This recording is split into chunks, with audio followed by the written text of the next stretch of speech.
Hello friends, मेरा नाम है प्रीति और स्वागत है आपका प्रीति पीसीएस में। हम पॉलिटी का नया सीरीज स्टार्ट कर रहे हैं जिसमें मैंने पहले ही ऑलरेडी संविधान क्या है, प्रस्तावना यानी उसका प्रिएम्बल, ये सारा वीडियो मैंने बना दिया है।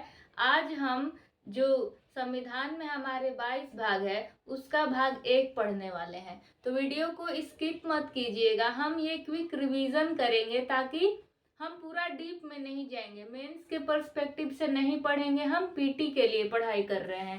ठीक है, तो चलिए शुरुआत करते हैं। संविधान का भाग 1, अनुच्छेद 1 से 4। हमारे संविधान में जो भाग है, हमें कंपटीशन की दृष्टि से कितने भाग याद होने चाहिए?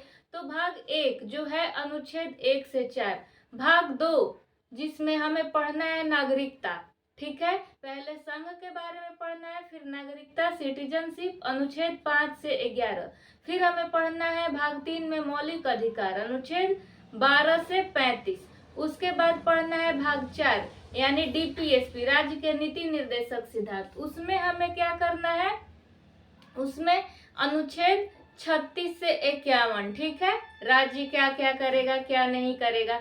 उसके बाद आया भाग 4 क यानी 51 क, उसमें हमें पढ़ना है फंडामेंटल ड्यूटीज यानी मूल कर्तव्य। उसके बाद भाग 5 जिसमें हमें मेनली पढ़ना है आपका संसद यानी केंद्र स्तर पे जो जो चीजें हैं, जैसे संसद में राष्ट्रपति, लोकसभा, राज्यसभा, सर्वोच्च न्यायालय जो सुप्रीम कोर्ट है, महान्यायवादी, ये सभी चीजें पढ़नी है। फिर भाग 6, भाग 7, भाग 8, भाग 9, जो भाग 10 है उसमें हम क्या पढ़ते हैं, राज्य का विधानमंडल। फिर राज्य के विधानमंडल में राज्यपाल, मुख्यमंत्री, विधानसभा, विधान परिषद, ये सभी चीजें।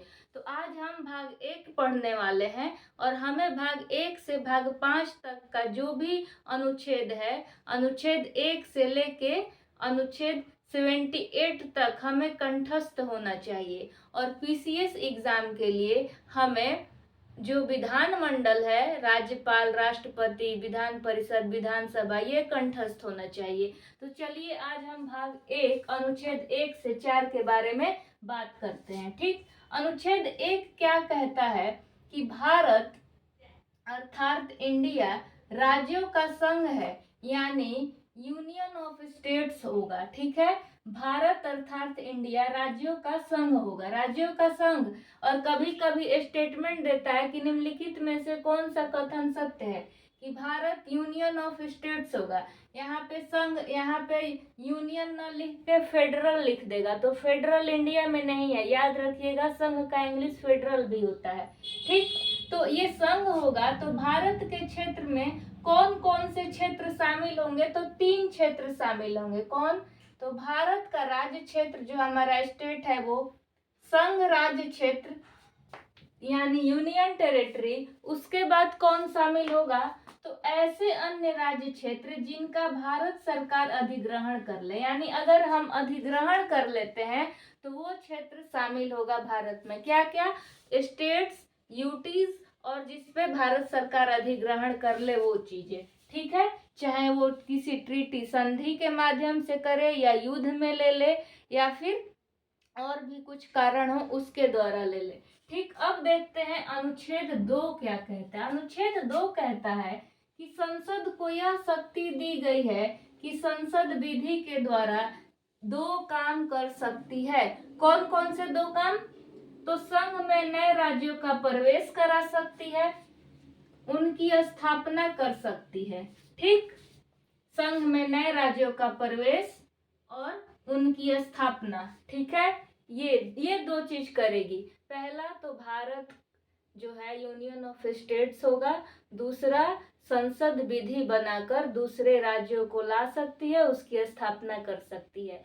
ठीक, अब तीसरा अनुच्छेद क्या कहता है कि संसद को अधिकृत करता है कि संसद विधि द्वारा 3 काम करेगी। क्या क्या? तो नए राज्यों का निर्माण कर सकती है, किसी राज्य के क्षेत्र को घटा या बढ़ा सकती है, अगर 94,163 बिहार का क्षेत्रफल है, तो इसको घटा के 94,000 कर सकती है और 163 को किसी और स्टेट में मिला सकती है।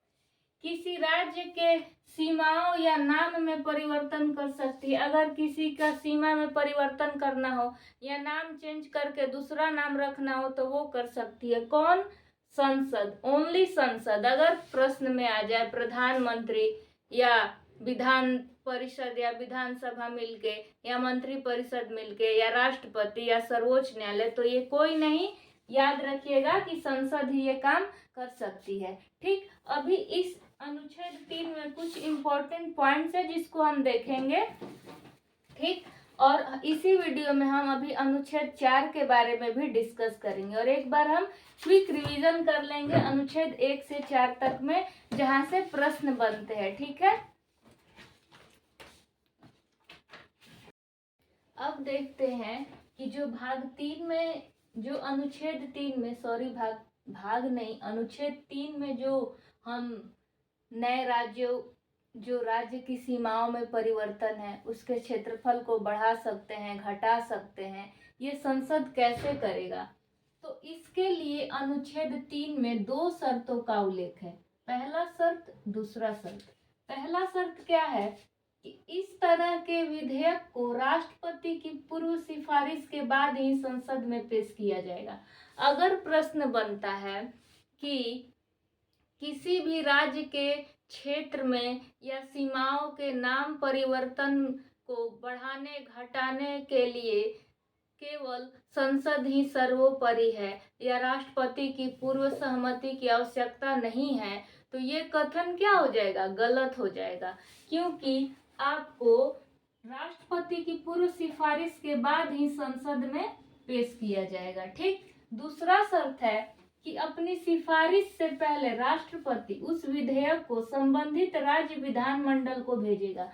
यानी जिस भी राज्य के क्षेत्रफल को बढ़ाना या घटाना है या जिस भी राज्य के सीमाओं के नाम में परिवर्तन करना है, उस राज्य के विधानमंडल को भेजेगा और राज्य विधानमंडल राष्ट्रपति द्वारा निर्धारित अवधि के भीतर अपना विचार व्यक्त करेगा। ठीक है, यानी कि अपना एक जो टाइम पीरियड दिए हैं राष्ट्रपति जी कि आप अपना फैसला जो भी विचार है बता दीजिए, तो वो विचार व्यक्त करेगा। और एक बात याद रखिएगा कि जो भी विचार देगा उसको राष्ट्रपति मानने के लिए बाध्य नहीं होंगे। ठीक है, वो विचार को मान भी सकते हैं, नहीं भी मान सकते हैं।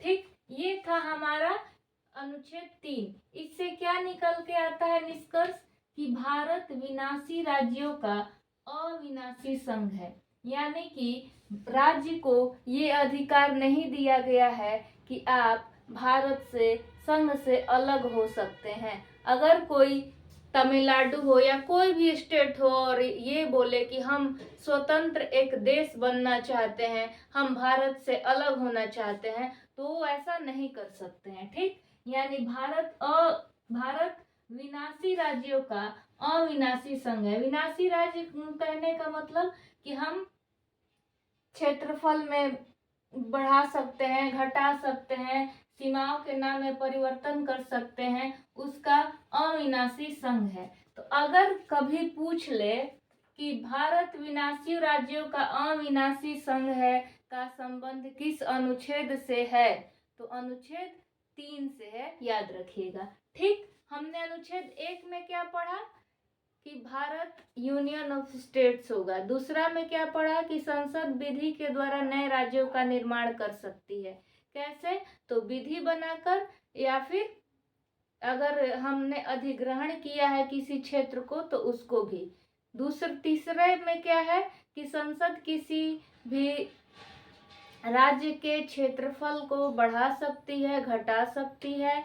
एंड सेकेंड थिंग कि आप राज्य के सीमाओं के नाम में परिवर्तन कर सकती है और इसके लिए राष्ट्रपति की पूर्व सहमति जरूरी है। ठीक है, उसके बाद हम आ जाएंगे अपने अंतिम अनुच्छेद, अनुच्छेद 4 में। अंतिम अनुच्छेद कहने का तात्पर्य कि भाग 1 का अनुच्छेद 4 जो अंतिम है, इसमें कहता है कि अनुच्छेद 2 और 3 के तहत बनाए गए कानून को अनुच्छेद 368 के तहत संशोधन नहीं माना जाएगा। यानी अनुच्छेद 2 और 3 में क्या है कि नए राज्यों का निर्माण कर सकते हैं, सीमाओं के नाम में परिवर्तन कर सकते हैं, क्षेत्रफल को घटा या बढ़ा सकते हैं। तो ये जो भी होगा ना, इसको हम ये नहीं कहेंगे कि संशोधन हुआ है। जो अनुच्छेद 368 के तहत हम संविधान में संशोधन करते हैं, तो हम इसको, जैसे मान लीजिए उत्तर प्रदेश का कोई सीमा में परिवर्तन करके, मान लीजिए किसी सीमा का नाम है दीनदयाल, ठीक है, और हम अब इसको सोच रहे हैं कि बाल गंगाधर तिलक कर दें, तो ठीक है, राष्ट्रपति की पूर्व सहमति होगी एंड राज्यपाल विधानमंडल से भी यूपी का पूछा जाएगा, तो राष्ट्रपति मान भी सकते हैं, नहीं भी मान सकते हैं, बाध्य नहीं है। ठीक, तो ये जो भी परिवर्तन हुआ इसको हम संशोधन नहीं कह सकते हैं। यही लिखा है अनुच्छेद 4 में। अनुच्छेद 4 कहता है कि 2 और 3 में जो भी परिवर्तन होगा उसको हम संविधान का संशोधन नहीं कहेंगे, बस यही है। तो उम्मीद करते हैं कि आपको संघ राज्य क्षेत्र यानी हमारा संविधान का भाग 1 अच्छे से समझ में आ गया होगा। और नेक्स्ट वीडियो हम लाएंगे नागरिकता, जिसमें हम पढ़ेंगे अनुच्छेद 5 से 12। उसके बाद नेक्स्ट वीडियो आएगा जो मोस्ट इम्पोर्टेंट है, मौलिक अधिकार, जहाँ से प्रश्न ढेर सारे बनते हैं, यूपीएससी में भी, पीसीएस में भी, एसएससी, रेलवे वगैरह हर जगह। तो गाइज मिलते हैं नेक्स्ट वीडियो में। वीडियो कैसा लगा कमेंट करके बताइएगा। Thanks for watching this video.